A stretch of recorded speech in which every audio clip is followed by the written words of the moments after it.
एक समय की बात है, शाम का समय था। चाणक्य, वह महान नीतिज्ञ और विद्वान, अपने शिष्य चंद्रगुप्त के साथ एक प्राचीन वृक्ष के नीचे बैठे थे। उन्होंने गंभीर स्वर में कहा, चंद्रगुप्त, आज मैं तुम्हें कुछ बातें बताने वाला हूं। मेरी बातों को ध्यान से सुनो, क्योंकि ये बातें तुम्हारे जीवन भर काम आएंगी। क्योंकि आज भी तो मैं उद्देश्य देने वाला हूं, ये अनमोल है। इन बातों को तुम हमेशा याद रखना, क्योंकि आज जो बताऊंगा वो 7 ऐसी जगहें हैं जहां पर तुझे बुलाने पर भी नहीं जाना चाहिए। अगर कोई बुलाए भी तो विचार किए बिना वहां के बारे में जाने की सोचना भी मत। गलती से भी भूल मत जाना, क्योंकि एक साधारण विचार स्वभाव का व्यक्ति का चरित्र बड़ा ही निर्मम होता है। वह बड़ी आसानी से किसी के जाल में फंस जाता है और कई बार उसकी मासूमियत उसे फंसा देती है। मैंने देखा है, तो अपने रास्ते पर चल रहे हो, लेकिन तुम अपने रास्ते से कई बार भटक जाते हो।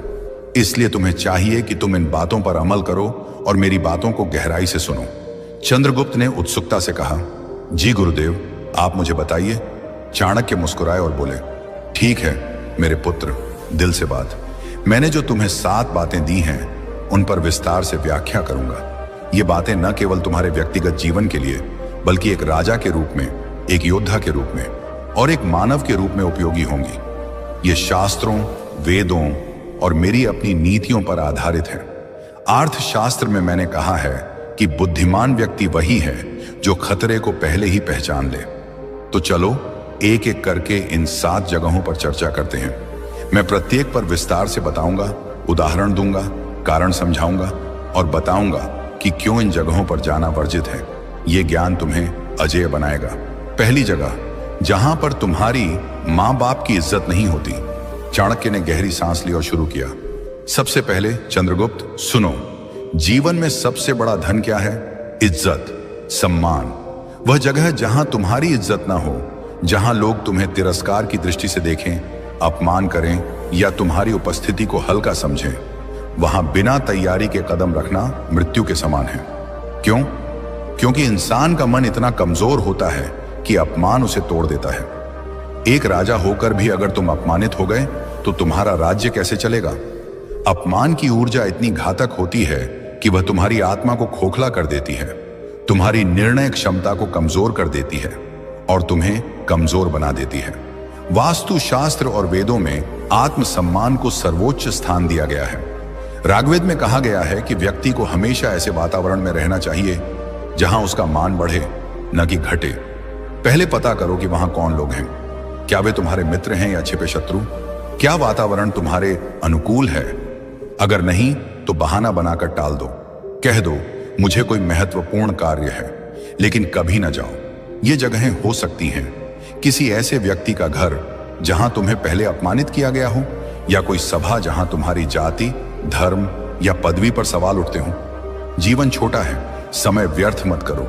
वेदों में कहा गया है, सम्मानित रहो, अपमानित न हो।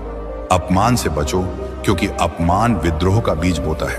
अर्थशास्त्र में मैंने विस्तार से लिखा है कि एक नीतिज्ञ राजा को हमेशा अपनी प्रतिष्ठा की रक्षा करनी चाहिए, क्योंकि प्रतिष्ठा ही राज्य की नींव है। अगर तुम अपमानित हो गए तो तुम्हारे अनुयायी तुम्हें कमजोर समझेंगे, तुम्हारी कमान कमजोर हो जाएगी। शास्त्रों में इसे असम्मान का विष कहा गया है, जो धीरे धीरे शरीर को नष्ट करता है। इसलिए बिना सोचे समझे कभी मत जाओ, हमेशा मूल्यांकन करो। क्या वहां तुम्हें आदर मिलेगा? क्या तुम्हारी बात सुनी जाएगी? अगर नहीं तो दूरी बनाओ। ये नियम न केवल व्यक्तिगत जीवन के लिए, बल्कि राजनीतिक और सामाजिक जीवन के लिए भी अनिवार्य है। एक योद्धा के रूप में तुम्हें हमेशा मजबूत स्थिति में रहना चाहिए। अपमान कमजोरी का प्रतीक है और कमजोरी मृत्यु को आमंत्रित करती है। वेदांत में आत्मा की पवित्रता पर जोर दिया गया है और अपमान उस पवित्रता को दूषित करता है। इसलिए चंद्रगुप्त, इस बात को गहराई से समझो। इज्जत वाली जगह ही चुनो, बाकी से दूर रहो। ये ज्ञान तुम्हें जीवन की हर चुनौती में विजयी बनाएगा। अपमान से बचना ही बुद्धिमत्ता है। हमेशा याद रखो, सम्मान ही तुम्हारी सबसे बड़ी ताकत है। दूसरी जगह, वेश्या का घर। चाणक्य ने गहरी दृष्टि से चंद्रगुप्त की ओर देखा और कहा, सुनो वत्स, जीवन में कुछ स्थान ऐसे होते हैं जहां प्रवेश करना अपने आत्मसम्मान और आत्मबल को खो देना है। उनमें से एक है वेश्या का घर। जिस राजा का सेनापति वेश्या के घर जाता है, उसकी सेना दुर्बल हो जाती है। जिस मंत्री का मन वहां जाता है उसकी नीति भ्रष्ट हो जाती है, और जिस प्रजा का झुकाव वहां होता है उसका राज्य पतन की ओर बढ़ता है। मनुष्य के जीवन का आधार है उसका चरित्र, और चरित्र का शत्रु है वासना। वेश्या का घर बाहरी रूप से आकर्षक दिख सकता है, वहां सुगंध, श्रृंगार, नृत्य, संगीत और क्षणिक सुख का आभास होता है, लेकिन भीतर से वह स्थान आत्मा की ऊर्जा को सोख लेने वाला, पुण्य को नष्ट करने वाला और पाप की गंध से भरा हुआ होता है। चाणक्य ने कहा, नास्ति काम स्मो व्याधि नास्ति तृष्णा समः शत्रु। वासना से बढ़कर कोई रोग नहीं और तृष्णा से बड़ा कोई शत्रु नहीं। वेश्या के घर जाने का अर्थ है अपने चरित्र को दांव पर लगाना, क्योंकि वहां जाने वाला व्यक्ति धीरे धीरे अपनी इच्छाओं का गुलाम बन जाता है। शरीर का सुख क्षणिक है, लेकिन उसका असर दीर्घकालिक होता है। आत्मा का तेज घटता है और मनुष्य धीरे धीरे आलस्य, मोह और निर्बलता में फंस जाता है। चाणक्य कहते हैं कि राजा हो या साधारण व्यक्ति, जो वेश्या के घर जाता है वह न केवल अपने धन का नाश करता है बल्कि अपने सम्मान और आत्मबल का भी, क्योंकि वेश्या का घर केवल शरीर का व्यापार करता है। वहां प्रेम, श्रद्धा, निष्ठा और पवित्रता नहीं होती। वह स्थान मनुष्य के मन को मोहजाल में बांध देता है और धीरे धीरे उसे रसातल की ओर धकेल देता है। शास्त्र कहते हैं कि धर्म, अर्थ, काम और मोक्ष 4 पुरुषार्थ हैं, लेकिन काम का स्थान केवल धर्म सम्मत है। जब काम धर्म की मर्यादा से बाहर जाकर वेश्या के घर पहुंचता है तो धर्म नष्ट हो जाता है, और धर्म नष्ट होता है तो शेष 3 भी टिकते नहीं। वेश्या के घर जाने वाले को समाज सम्मान की दृष्टि से नहीं देखता, उसकी प्रतिष्ठा गिरती है। और जैसा चाणक्य ने पहले ही कहा था, प्रतिष्ठा ही शक्ति है। प्रतिष्ठा के बिना न तो राजा राज कर सकता है, न ही साधारण व्यक्ति सुख से रह सकता है। वेद और उपनिषद बार बार आत्मसंयम का महत्व बताते हैं। ऋग्वेद में कहा गया है, मनुष्य का वास्तविक बल उसकी इंद्रिय निग्रह में है। वेश्या का घर इंद्रिय निग्रह को भंग करने का केंद्र है। वहां जाकर साधक अपने भीतर की तपस्या को नष्ट करता है। भक्तों और ऋषियों ने हमेशा इस विषय में सावधान किया है। जो व्यक्ति ब्रह्मचर्य का पालन करता है वही तेजस्वी, दीर्घायु और सफल होता है। वहीं जो व्यक्ति वासना का दास बनता है वह दुर्बल और अपमानित होता है। तीसरी जगह जहां मदिरा और नशे का वातावरण होता है वहां जाना आत्मा को अंधकार में धकेलने के समान है। मदिरा केवल शरीर को विषाक्त नहीं करती बल्कि मन और बुद्धि की जड़ों तक को नष्ट कर देती है। क्षणिक सुख और उन्माद के लिए मनुष्य जो मूल्य चुकाता है वह है विवेक का ह्रास, और विवेक ही मनुष्य का सच्चा धन है। यदि विवेक चला गया तो राजसत्ता, विद्या, पराक्रम और साधना सब व्यर्थ हो जाते हैं। आचार्य चाणक्य ने स्पष्ट कहा है कि जो स्थान नशे का केंद्र है वह स्थान पाप का घर है। वहां की हवा भी दूषित है, वहां का संगीत भी उन्मादक है, वहां की हंसी भी झूठी और खोखली है। ऐसे स्थान पर जाने वाला व्यक्ति धीरे धीरे उसी लहर में बहने लगता है। पहले वह केवल देखने जाता है, फिर संगति उसे खींच लेती है और शीघ्र ही वह भी उसी दोष में डूब जाता है। शास्त्रों में कहा गया है, मदिरा प्रलयम नयति, अर्थात मदिरा विनाश की ओर ले जाती है। वहां जाने से न केवल शरीर दुर्बल होता है बल्कि आत्मा का तेज भी क्षीण हो जाता है। साधक का मन कभी स्थिर नहीं हो सकता यदि वह नशे का स्पर्श भी करे। राजनीति के क्षेत्र में यह और भी घातक है। जिस राजा के सैनिक, मंत्री या स्वयं राजा नशे के वश में हो जाते हैं उनका राज्य शीघ्र ही शत्रुओं के हाथ में चला जाता है। नशे में धुत मनुष्य का रहस्य बाहर निकल जाता है और यही अवसर शत्रु को चाहिए होता है। इसीलिए आचार्य ने चेतावनी दी, जो अपनी गुप्त बात की रक्षा करना चाहता है वह नशे का आसरा कभी न ले। आध्यात्मिक दृष्टि से देखें तो नशा आत्मा की पवित्रता को ढक देता है। मनुष्य का अंतर्मन जो दिव्यता का स्रोत है नशे के धुएं में दब जाता है। ध्यान टूट जाता है, प्राण शक्ति बिखर जाती है और जीवन एक अंधी गली में भटकने लगता है। इस कारण जो व्यक्ति नशे के स्थान पर कदम रखता है वह स्वयं अपने भीतर मृत्यु का बीज बोता है, और यह मृत्यु केवल शरीर की नहीं बल्कि चरित्र और आत्मा की भी होती है। इसीलिए चंद्रगुप्त, याद रखो, जहां मदिरा का प्रवाह हो, जहां लोग अपने विवेक को शराब की प्याली में डुबो रहे हों, जहां गीत और नृत्य केवल वासना और पागलपन को जन्म दे रहे हों, उस स्थान से कोसों दूर रहना। वहां की एक सांस भी विष के समान है। 4. शत्रु का घर। शत्रु का घर वह स्थान है जहां विश्वास का नामो निशान नहीं होता। ये ऐसा कुआं है जिसमें विष भरा हो, और जो वहां जाता है वह स्वयं को संकट में डालता है। शत्रु की मधुर वाणी और आतिथ्य एक जाल है जो मनुष्य को भुलावे में डालकर उसका सर्वनाश करता है। आचार्य चाणक्य ने कहा है, शत्रु का घर मधु का छत्ता है, बाहर से मधुर, भीतर से दंश देने वाला। वहां की हंसी छल से भरी होती है और हर कदम पर विश्वासघात की तलवार लटकती है। जो व्यक्ति शत्रु के घर में प्रवेश करता है वह अपनी बुद्धि और विवेक को दांव पर लगाता है। पहले वह आतिथ्य में बहता है, फिर धीरे धीरे शत्रु की चाल में फंस जाता है। शास्त्रों में कहा गया है, शत्रु का संग आत्मघात है। वहां की हवा में छल, वहां का भोजन विष और वहां की बातें मायाजाल है। राजनीति में यह और भी घातक है। शत्रु का घर वह जगह है जहां गुप्त योजनाएं बनती हैं और रहस्य उजागर होते हैं। एक क्षण की असावधानी राजा को उसके सिंहासन से वंचित कर सकती है। चाणक्य की चेतावनी स्पष्ट है, शत्रु का दरवाजा वहीं खटखटाए जो अपनी मृत्यु को आमंत्रित करना चाहे। आध्यात्मिक दृष्टि से शत्रु का घर मन के भीतर के वैर को बढ़ाता है।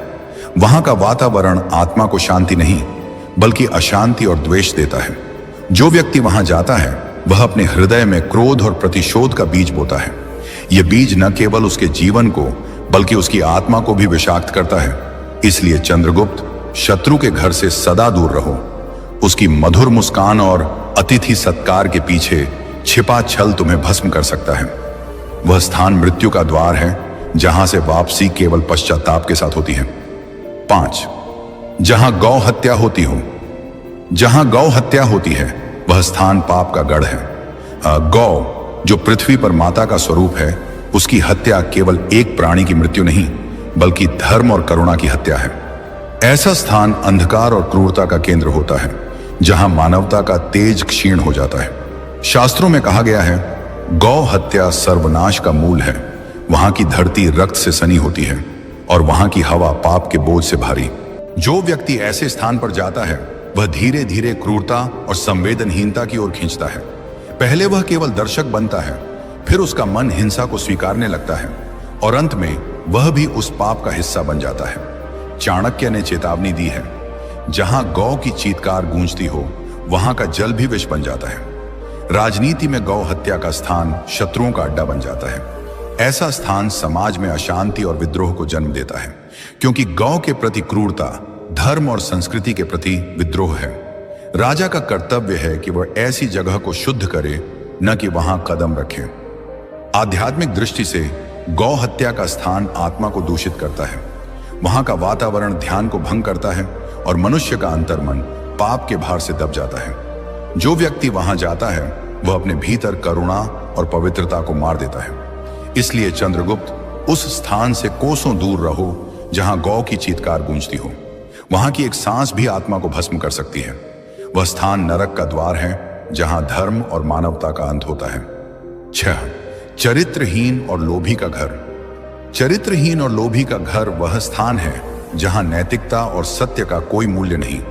यह ऐसा दलदल है जिसमें फंसने वाला व्यक्ति अपनी आत्मा और सम्मान को खो देता है। चरित्रहीनता और लोभ मनुष्य को पशु से भी नीचे ले जाते हैं, क्योंकि यहां न तो विवेक होता है न ही धर्म। चाणक्य ने कहा है, लोभी का घर विष का भंडार है और चरित्रहीन का घर पाप का गृह है। ऐसे स्थान पर जाने वाला व्यक्ति पहले लोभ के जाल में फंसता है, फिर चरित्रहीनता की संगति उसे नीचे खींच लेती है। वहां की बातें मधुर लगती हैं, परंतु वे मन को भ्रष्ट करती हैं। शास्त्र कहते हैं, लोभः पापस्य कारणम, अर्थात लोभ पाप का मूल है। वहां का वातावरण मन को अशुद्ध करता है और धीरे धीरे व्यक्ति अपनी मर्यादा खो देता है। राजनीति में चरित्रहीन और लोभी का घर सबसे खतरनाक होता है। यहां गुप्त योजनाएं बनती हैं और विश्वासघात का खेल खेला जाता है। जो राजा या सैनिक यहां फंसता है वह अपने राज्य का सर्वनाश आमंत्रित करता है। चाणक्य की सलाह है, लोभी का साथ वही करे जो अपनी मृत्यु का सामान खरीदना चाहे। आध्यात्मिक दृष्टि से ऐसा स्थान आत्मा की शुद्धता को नष्ट करता है। लोभ और चरित्रहीनता मन को भटकाती है, ध्यान को तोड़ती है और व्यक्ति को सत्य के मार्ग से दूर ले जाती है। जो वहां जाता है वह अपने भीतर का प्रकाश खो देता है। इसलिए चंद्रगुप्त, चरित्रहीन और लोभी के घर से सदा दूर रहो। वहां की एक सैर भी तुम्हें पाप के गर्त में धकेल सकती है।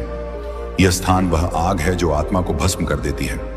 7, अहंकारी का घर। अहंकारी का घर वह स्थान है जहां विवेक और विनम्रता का लोप हो चुका है। यह ऐसा मरुस्थल है जहां न तो प्रेम की छांव है, न ही सत्य का जल। अहंकार मनुष्य को अंधा बनाता है और उसका घर पतन का केंद्र होता है। चाणक्य ने कहा है, अहंकारी का घर वह अग्निकुंड है जो स्वयं को और दूसरों को जलाता है। वहां की हवा में घमंड की गंध होती है और वहां की बातें केवल स्वयं की प्रशंसा से भरी होती हैं। जो व्यक्ति अहंकारी के घर जाता है वह धीरे धीरे उसके प्रभाव में आ जाता है। पहले वह उसकी प्रशंसा सुनता है, फिर स्वयं को भी उसी श्रेष्ठता के भ्रम में खो देता है। शास्त्रों में कहा गया है, अहंकारः सर्वनाशति, अर्थात अहंकार सर्वनाश का कारण है। वहां का वातावरण मन को अशांत करता है और व्यक्ति अपनी विनम्रता खो देता है। राजनीति में अहंकारी का घर सबसे घातक होता है। अहंकारी राजा, मंत्री या सैनिक अपने ही घमंड में डूबकर शत्रुओं का शिकार बन जाते हैं। चाणक्य की चेतावनी है, जो अहंकारी के साथ उठता बैठता है वह स्वयं अपने पतन का कारण बनता है। आध्यात्मिक दृष्टि से अहंकार आत्मा का सबसे बड़ा शत्रु है। अहंकारी के घर का वातावरण मन को सत्य और ईश्वर से दूर ले जाता है। वहां ध्यान टूटता है और आत्मा का तेज मलिन हो जाता है। जो व्यक्ति वहां जाता है वह अपने भीतर का सत्य और शांति खो देता है। इसलिए चंद्रगुप्त, अहंकारी के घर से सदा दूर रहो। वहां की एक सैर भी तुम्हें घमंड के अंधे कुएं में धकेल सकती है। यह स्थान वह विष है जो आत्मा को नष्ट कर देता है। क्या हम किसी के मन को चुटकी में पढ़ सकते हैं? अगला व्यक्ति आपके बारे में क्या सोच रहा है, उसके मन में आपके लिए क्या विचार चल रहा, हम जान सकते हैं? तो जवाब है हाँ, यह बात बिल्कुल सच है। और आज मैं आपको बताने जा रहा हूं कि आप किसी का भी मन पढ़ सकते हैं, वह भी बड़े ही आसानी से। लेकिन इसके लिए आपको कुछ नियमों और कुछ बातों का ध्यान रखना होगा। किसी के मन की बात को पढ़ने की स्वतंत्रता हर किसी में होती है, बशर्ते आप इसे सही तरीके से सीखें और अभ्यास करें। आज हम इस कला को आचार्य चाणक्य की नीतियों और बुद्धिमत्ता के आधार पर समझेंगे। एक बार चाणक्य अपनी कुटिया के बाहर बने छोटे से बगीचे में गए और एक गुलाब का फूल तोड़कर लाए। उन्होंने चंद्रगुप्त से कहा, इस फूल को देखो, क्या यह सुंदर नहीं है? चंद्रगुप्त ने हामी भरी, लेकिन उसका मन कहीं और था।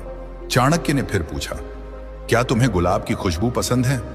चंद्रगुप्त ने जल्दी से जवाब दिया, हाँ आचार्य, बहुत अच्छी है। चाणक्य ने हल्के से हंसते हुए कहा, युवक, तुमने फूल को सूंघा ही नहीं, फिर खुशबू कैसे पसंद आई? चंद्रगुप्त सकपका गया। चाणक्य ने आगे कहा, तुम्हारा मन यहां नहीं है। तुम मगध के सिंहासन के बारे में सोच रहे हो। तुम धनानंद को हराना चाहते हो, लेकिन डरते हो कि कहीं तुम्हारी योजना असफल ना हो जाए।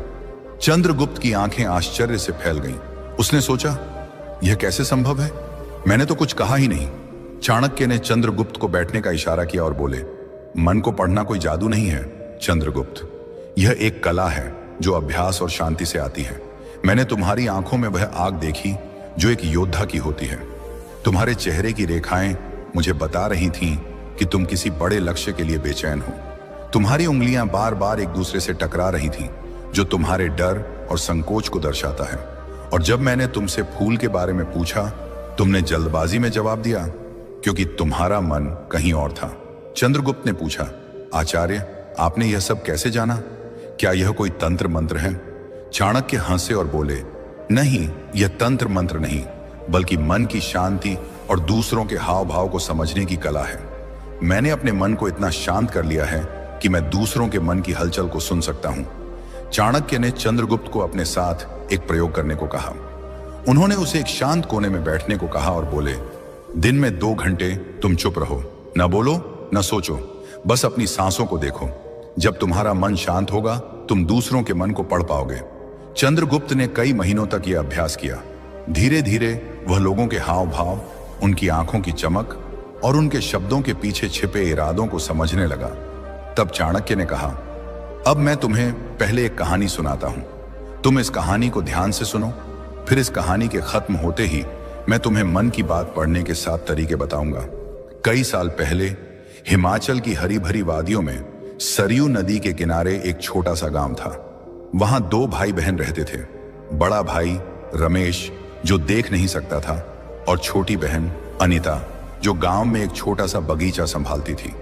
अनीता का बगीचा खूबसूरत था, लेकिन जंगली जानवर अक्सर उसकी फसलें बर्बाद कर देते थे। अनीता को इससे बहुत परेशानी होती थी। एक दिन उसने सोचा कि क्यों ना अपने अंधे भाई रमेश की मदद ली जाए, जो अपनी तीक्ष्ण सुनने की क्षमता से जानवरों की मौजूदगी को भांप सकता था। अनीता ने बगीचे के बीच में एक छोटा सा मचान बनाया और रमेश को वहां बिठाया। उसने कहा, भैया, अगर तुम्हें किसी जानवर की आहट सुनाई दे तो अपनी लाठी से मचान पर जोर से ठोक देना, इससे जानवर डरकर भाग जाएंगे। रमेश ने अपनी बहन की बात मान ली और हर दिन मचान पर बैठकर बगीचे की रखवाली करने लगा। जब भी उसे कोई आहट सुनाई देती, वह लाठी ठोकता और जानवर भाग जाते। इस तरह बगीचा सुरक्षित रहने लगा। एक दिन एक शाही सिपाही, जो एक जंगली सूअर का पीछा कर रहा था, बगीचे के पास पहुंचा। उसने रमेश को देखा और पूछा, क्या तुमने यहां एक सूअर देखा है? रमेश ने जवाब दिया, मैं अंधा हूं, मैं कैसे देख सकता हूं, पर मैं इतना बता सकता हूं कि जो जानवर यहां से गुजरा वह तुम्हारे पीछा करने लायक नहीं है। तुम अपना समय बर्बाद कर रहे हो। सिपाही हैरान हुआ और बोला, तुम अंधे हो, फिर भी इतने यकीन से कैसे कह सकते हो कि वह सूअर पीछा करने लायक नहीं है? रमेश ने शांति से समझाया, मैंने उस जानवर के कदमों की आहट सुनी। उसकी चाल भारी और धीमी थी, जैसे कोई गर्भवती मादा जानवर हो। एक सिपाही को ऐसी मादा का शिकार नहीं करना चाहिए। सिपाही और भी हैरान हुआ। उसने अपने साथियों को उस जानवर को ढूंढने भेजा। जब वे लौटे, उन्होंने बताया कि रमेश सही था, वह एक गर्भवती मादा सूअर थी। सिपाही ने रमेश से पूछा, तुमने यह सब कैसे जाना? रमेश ने कहा, मैं देख तो नहीं सकता, पर मैं आहटों और हलचल को समझता हूं। उस जानवर की भारी चाल और धीमी गति से मुझे पता चला कि वह गर्भवती है। सिपाही रमेश की बुद्धि से प्रभावित होकर उससे एक और सवाल पूछता है, तुम इतने समझदार हो, क्या तुम बता सकते हो कि मेरी पत्नी मेरे प्रति वफादार है या नहीं? रमेश ने जवाब दिया, ऐसा सवाल तुम्हारे मन में क्यों उठा? पर ठीक है, मैं जवाब दूंगा। इसके लिए मुझे तुम्हारी पत्नी से अकेले में मिलना होगा। सिपाही पहले तो गुस्सा हुआ, लेकिन फिर मान गया और अपनी पत्नी रानी सावित्री को रमेश के साथ एक कमरे में भेज दिया। कमरे में रमेश ने सावित्री से कहा, मुझे तुम्हें छूना होगा। यह सुनते ही सावित्री गुस्से में आ गई और रमेश को मारने लगी। रमेश ने किसी तरह अपनी जान बचाई और सिपाही के पास लौटा। उसने कहा, तुम्हारी पत्नी वफादार नहीं है। सिपाही गुस्से में तलवार निकालकर सावित्री के पास गया और पूछा, सच बताओ, क्या तुम वफादार हो? सावित्री ने कहा, मैं वफादार नहीं हूं। सिपाही हैरान हुआ और रमेश से पूछा, तुमने यह कैसे जाना? रमेश ने समझाया, मैंने कहा कि मैं उसे छूना चाहता हूं। वह इतने गुस्से में आ गई कि मुझे मारने लगी। एक वफादार पत्नी किसी अनजान पुरुष को छूने से मना करती, पर उसने मुझे मारा और इस दौरान मेरा पूरा शरीर छुआ। ऐसी औरत वफादार कैसे हो सकती है? सिपाही ने फिर पूछा, एक और सवाल, क्या मैं अपने पिता का बेटा हूं या किसी और का? रमेश ने कहा, तुम इस राज्य के सिपाही हो, इस सवाल का क्या मतलब? पर ठीक है, मैं जवाब दूंगा, लेकिन तुम्हें वादा करना होगा कि तुम गुस्सा नहीं करोगे। सिपाही ने वादा किया और रमेश ने कहा, तुम अपने पिता के बेटे हो, पर तुम पर एक कंजूस जमींदार की छाया भी है। सिपाही खुश हुआ और अपनी मां से पूछने गया। मां ने कहा, तुम अपने पिता के बेटे हो, पर जब मैं नहा रही थी तब एक कंजूस जमींदार की छाया मुझ पर पड्डाड़ी थी। सिपाही रमेश के पास लौटा और पूछा, तुमने यह कैसे जाना? रमेश ने कहा, तुमने मुझे एक भी इनाम नहीं दिया, जबकि कोई और सिपाही होता तो अब तक कई पुरस्कार दे देता। इससे मैंने अनुमान लगाया कि तुम कंजूस हो। सिपाही हंस पड़ा और बोला, जो मांगोगे दूंगा, पर बताओ तुम इतने सटीक जवाब कैसे दे लेते हो? रमेश ने कहा, मैं देख नहीं सकता, पर मैं लोगों के मन को उनकी हरकतों, व्यवहार और शारीरिक हाव भाव से पढ़ सकता हूं।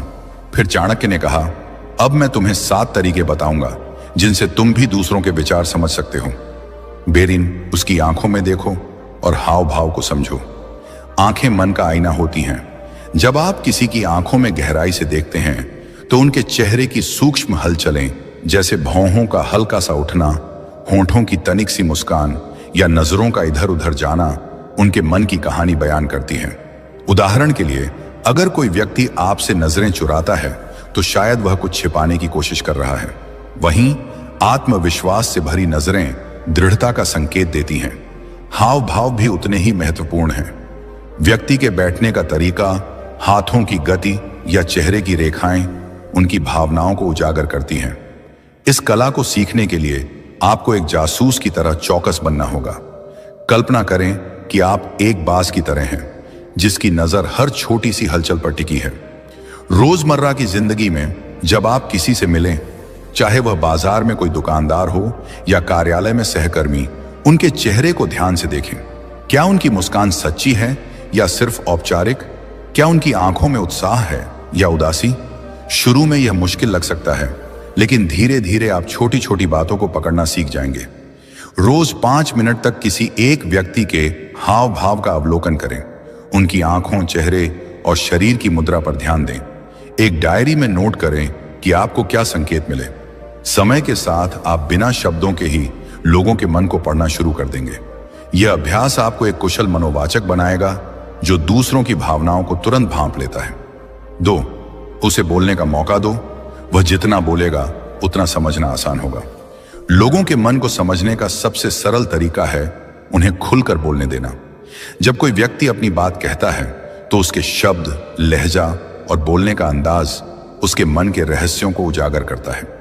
कई बार लोग जो कहते हैं उससे ज्यादा उनके शब्दों के बीच का रुकना, उनकी आवाज का उतार चढ़ाव या बार बार दोहराए गए शब्द उनके मन की गहराई को दर्शाते हैं। इस कला को सीखने के लिए आपको एक धैर्यवान श्रोता बनना होगा। बातचीत में जल्दबाजी न करें। सामने वाले को अपनी बात पूरी करने दें। उनके शब्दों पर ध्यान दें, लेकिन उससे ज्यादा उनके बोलने के तरीके पर। क्या वे रुक रुक कर बोल रहे हैं? क्या उनकी आवाज में आत्मविश्वास है या हिचकिचाहट? क्या वे कुछ शब्दों पर ज्यादा जोर दे रहे हैं? अगली बार जब आप किसी से बात करें तो कम से कम 5 मिनट तक बिना टोके उनकी बात सुनें। उनके शब्दों, लहजे और रुकावटों पर ध्यान दें।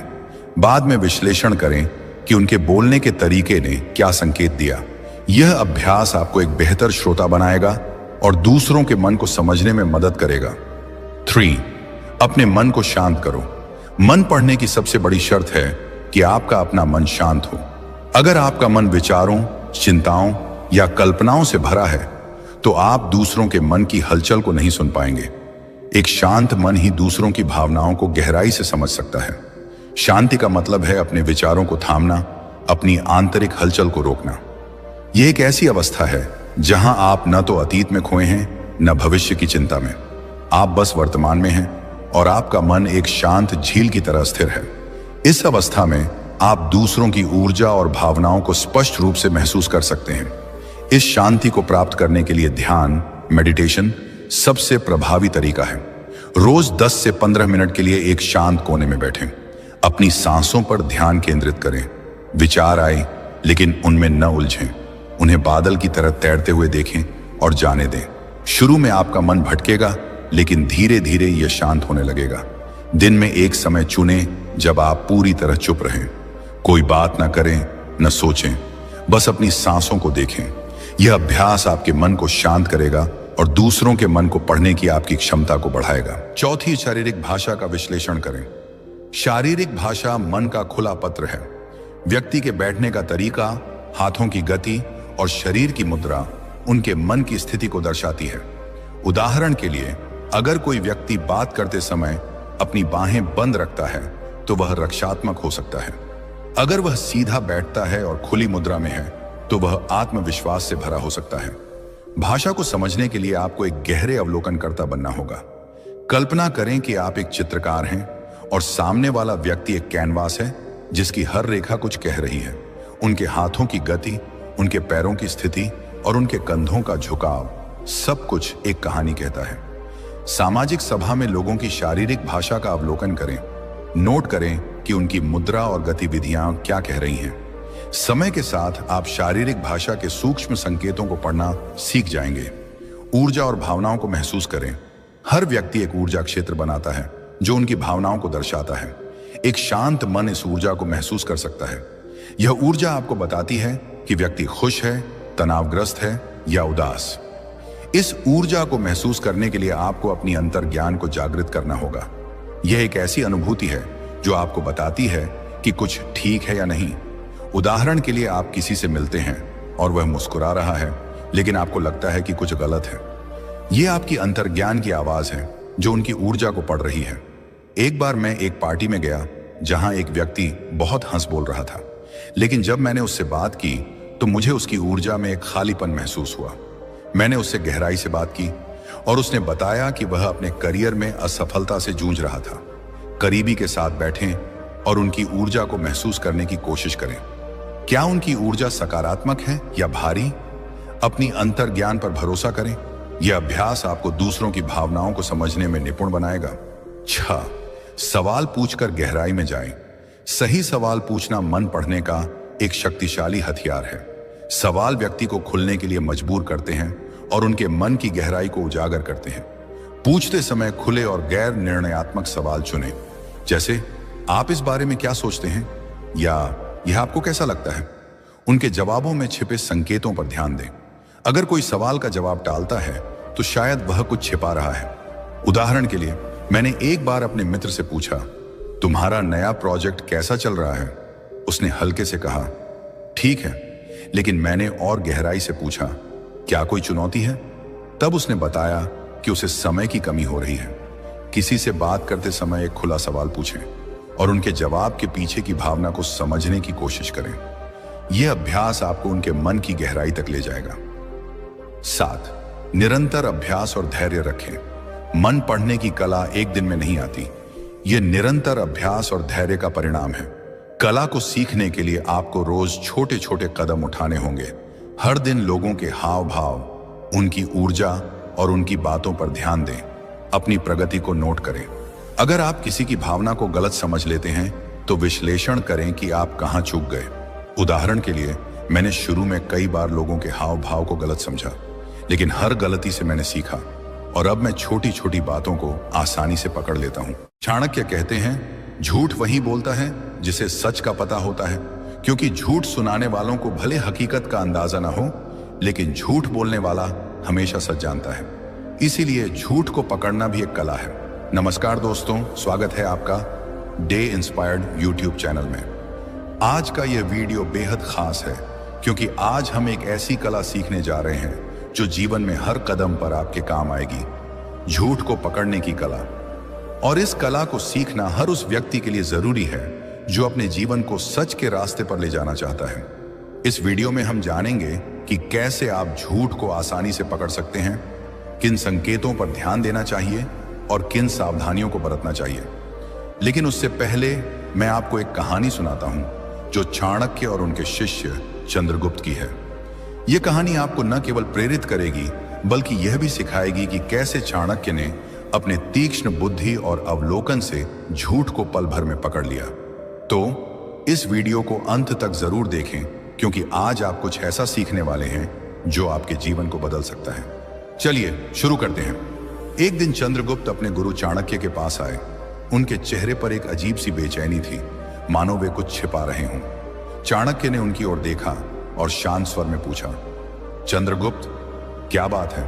तुम्हारा मन आज कुछ उदास क्यों लग रहा है? चंद्रगुप्त ने हंसते हुए जवाब दिया, गुरुदेव, कुछ नहीं, बस युद्ध की तैयारियों में व्यस्त था। सब ठीक है। लेकिन उनकी आंखें कुछ और कह रही थीं। चाणक्य ने गौर किया कि चंद्रगुप्त की मुस्कान बनावटी थी और उनकी आवाज में एक हल्का सा कंपन था। चाणक्य ने मुस्कुराते हुए कहा, चंद्रगुप्त, तुम मेरे शिष्य हो, तुम्हें मुझसे कुछ छिपाने की आवश्यकता नहीं। बोलो, क्या बात है? चंद्रगुप्त ने फिर हंसकर टालने की कोशिश की। गुरुदेव, आप भी ना हर बार मेरे मन की बात पढ़ लेते हैं। सच में कुछ नहीं हुआ। लेकिन चाणक्य को समझने में देर नहीं लगी। उन्होंने 2 मिनट के भीतर चंद्रगुप्त का झूठ पकड़ लिया। चाणक्य ने शांत लेकिन दृढ़ स्वर में कहा, चंद्रगुप्त, तुमने जो कहा वह सच नहीं है। तुमने कल रात एक गुप्त बैठक की थी जिसमें तुमने कुछ सैनिकों के साथ मिलकर एक योजना बनाई और वह योजना तुम मुझसे छिपा रहे हो। क्या मैं सही हूं? चंद्रगुप्त स्तब्ध रह गए। उनकी आंखें आश्चर्य से फैल गईं। उन्होंने हिम्मत जुटाकर कहा, गुरुदेव, मैंने तो बड़े आत्मविश्वास के साथ झूठ बोला था। आपने इतनी आसानी से कैसे पकड़ लिया? कृपया मुझे यह कला सिखाइए।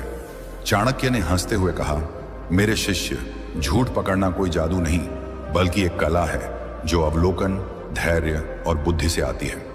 आज मैं तुम्हें यह सिखाऊंगा कि कैसे तुम झूठ को पकड़ सकते हो और हकीकत को जान सकते हो।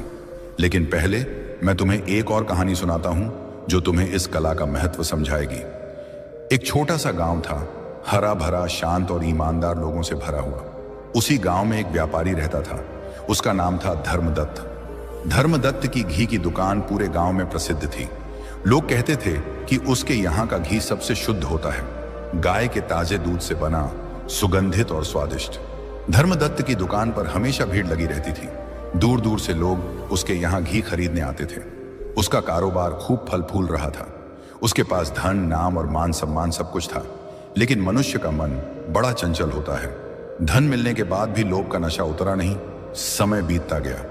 धीरे धीरे धर्मदत्त के मन में लोभ जाग उठा।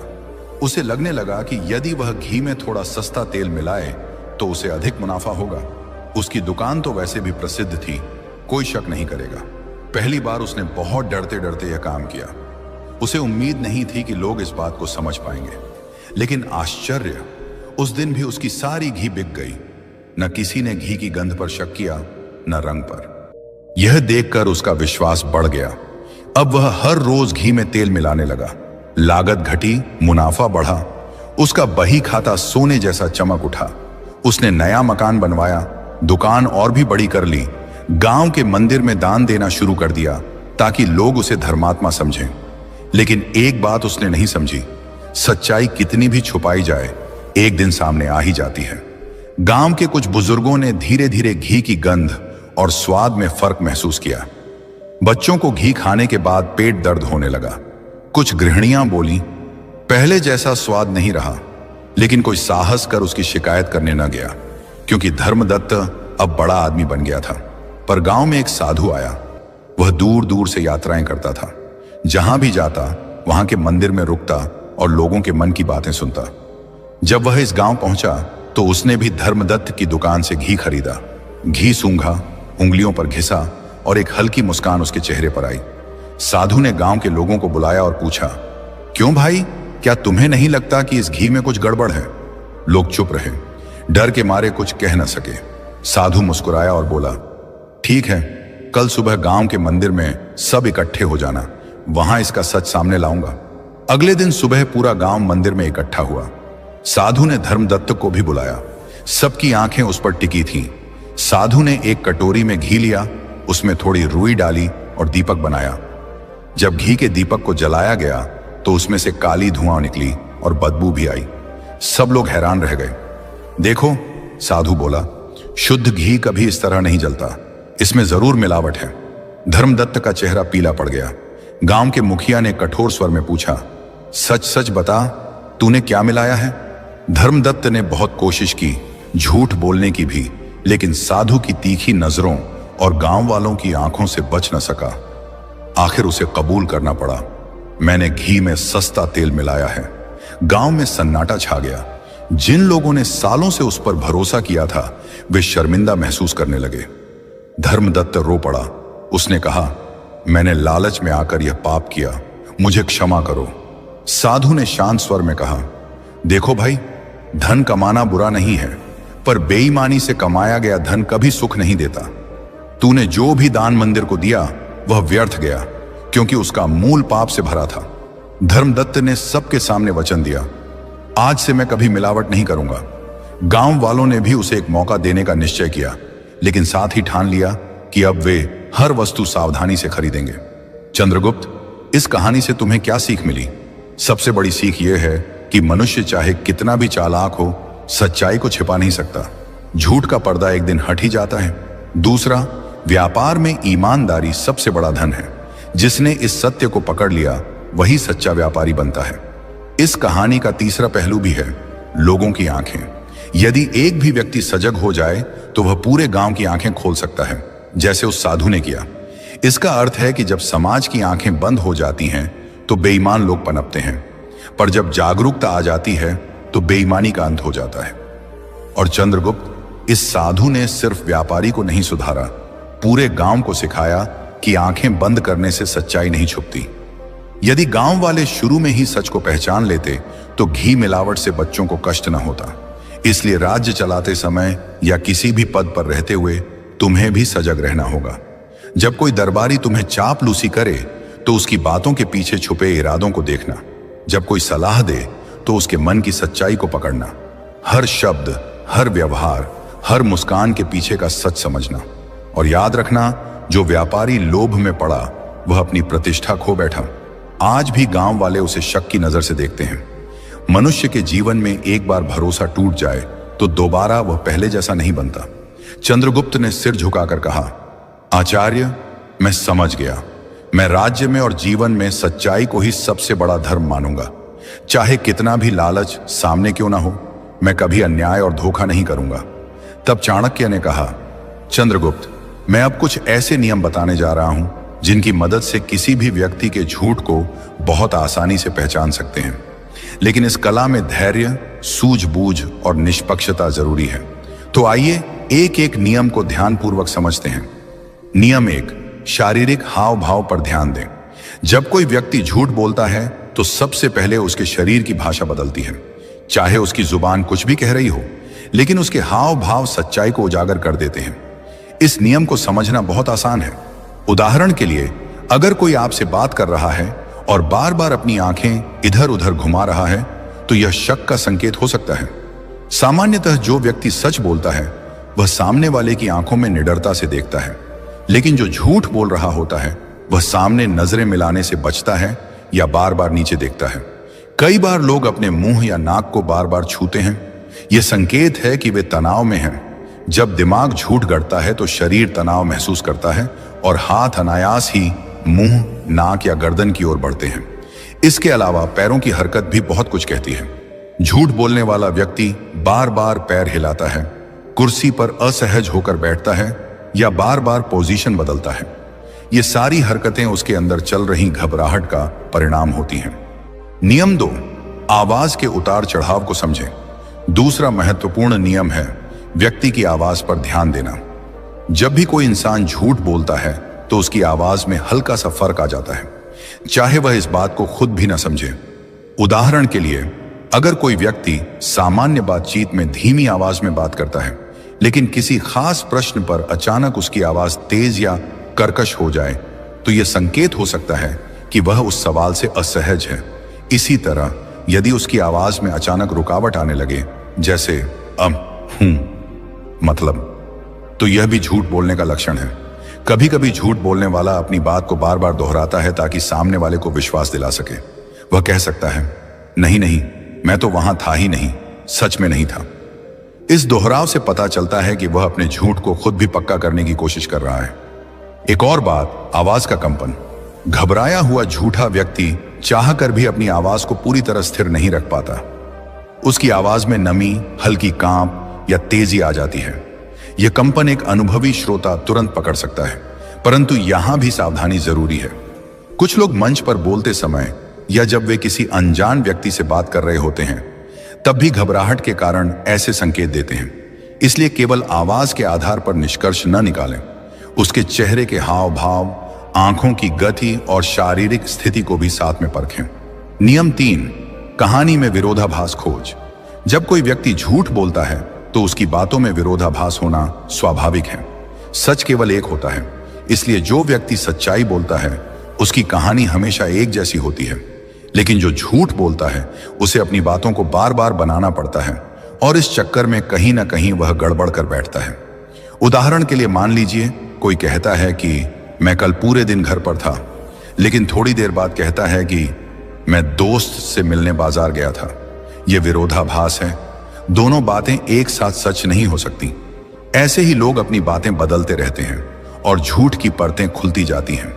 यदि आप शांति से, धैर्य के साथ उसके पहले और बाद के जवाबों को जोड़ेंगे तो आपको ये अंतर दिखने लगेंगे। खास तौर से तब जब आप उससे अलग अलग तरीके से एक ही बात पूछें। कई बार वही सवाल दोबारा पूछने पर उसका जवाब बदल जाता है। यह भी झूठ का संकेत है। सावधानी रखें, कभी कभी इंसान सच में भी भूल सकता है। इसलिए इस नियम के साथ साथ दूसरे नियमों का भी ध्यान रखें। नियम 4, भावनाओं की गहराई को परखें। जो व्यक्ति झूठ बोलता है उसकी भावनाएं भी अक्सर बनावटी होती हैं। उदाहरण के लिए, अगर कोई बहुत ज्यादा जोर जोर से दुख या खुशी जताने लगे लेकिन उसकी आंखों में आंसू ना हो या चेहरे पर सच्चा भाव ना दिखे, तो यह शक का विषय हो सकता है। सच्ची भावनाएं भीतर से आती हैं, उनके लिए ज्यादा कोशिश करने की जरूरत नहीं होती। लेकिन झूठ बोलते समय व्यक्ति सोचकर भाव बनाता है, इसीलिए उसकी आवाज, चेहरे के हाव भाव और आंखों की चमक में फर्क नजर आता है। उदाहरण के तौर पर अगर कोई दोस्त कहे कि वह आपकी मदद से बहुत खुश है लेकिन उसके चेहरे पर खुशी नहीं दिखती या वह बार बार मुस्कुराने की कोशिश कर रहा है, तो समझिए कुछ गड़बड़ है। इसी तरह झूठा दुख दिखाने वाला व्यक्ति बार बार चेहरे को छू सकता है, नीचे देख सकता है या मुंह फेर सकता है। पर ध्यान रखें, हर बार ज्यादा भाव दिखाना झूठ का संकेत नहीं होता। कुछ लोग स्वभाव से भी नाटकीय होते हैं, इसलिए बातों, हाव भाव, आवाज सब कुछ मिलाकर सोचें। नियम 5, समय का दबाव बनाएं। झूठ बोलने वाला व्यक्ति अपने झूठ को तैयार करने के लिए समय चाहता है। अगर आप उस पर अचानक सवालों की बौछार कर दें या त्वरित उत्तर मांगे, तो वह घबरा सकता है या रुक रुक कर जवाब देगा।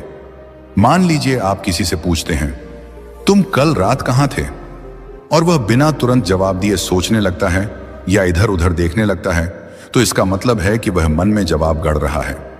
जबकि जो सच बोलता है वह बिना रुके साफ जवाब देता है। इसलिए जब भी आपको किसी पर शक हो, अचानक सवाल करें और तुरंत जवाब मांगें। इससे झूठ बोलने वाले के मन में घबराहट बढ़ेगी और उसके चेहरे व शरीर के हाव भाव बदल जाएंगे। पर सावधानी रखें, कभी कभी इंसान सच बोलते हुए भी सोचने में समय लेता है, जैसे कि अगर सवाल पुराना हो या व्यक्ति थका हुआ हो। इसलिए केवल इस आधार पर निष्कर्ष न निकालें, बाकी नियमों को भी साथ में देखें। नियम: अतिरिक्त जानकारी पर गौर करें। झूठ बोलने वाला व्यक्ति अपनी बात को विश्वास दिलाने के लिए बहुत सारी अनावश्यक जानकारी भी देता है। वह छोटी छोटी बातें बताने लगता है जो असल सवाल से जुड़ी नहीं होती। उदाहरण के लिए, अगर आप किसी से पूछें, तुम कल कहां थे? और वह बोले, मैं मार्केट गया था, वहां एक लाल गाड़ी दिखी, फिर अचानक बारिश भी आ गई, तभी मुझे दोस्त मिला, तो यह जरूरत से ज्यादा विस्तार है। सच बोलने वाला सीधा जवाब देगा, मार्केट गया था, बस। यह झूठा व्यक्ति अपनी बात में इतना लच्छेदार मसाला भर देता है कि सुनने वाला उलझ जाए और असली सवाल भूल जाए। यह भी झूठ का संकेत हो सकता है, लेकिन सावधानी यहां भी जरूरी है। कुछ लोग स्वभाव से विस्तार में बात करते हैं, इसलिए इस आदत को पहले समझें। जब किसी विशेष विषय पर उसकी बात असामान्य लंबी हो जाए, तब सतर्क हो जाएं। नियम 7, अपनी प्रवृत्ति पर भरोसा करें। हम सब के अंदर एक स्वाभाविक अनुभूति होती है जिसे अंतर्मन या गट फीलिंग कहते हैं। जब भी कोई झूठ बोलता है तो मन के अंदर से हल्की सी आवाज आती है कि यह बात कुछ ठीक नहीं लगती। इस प्रवृत्ति को नजरअंदाज न करें। अगर कोई आपकी आंखों में देखकर भी बोले और कहे कि मैं सच बोल रहा हूं, लेकिन आपके मन में संदेह उठे, तो इस भावना पर ध्यान दें। आपका अवचेतन मन व्यक्ति के चेहरे, हाव भाव, शब्दों और परिस्थिति से मिले सभी संकेतों को एक साथ जोड़कर यह इशारा देता है। अगर आप इन 7 नियमों को लगातार अपने जीवन में आजमाते रहेंगे, तो कुछ ही समय में आप भी असली और नकली बातों में फर्क पहचानना सीख जाएंगे।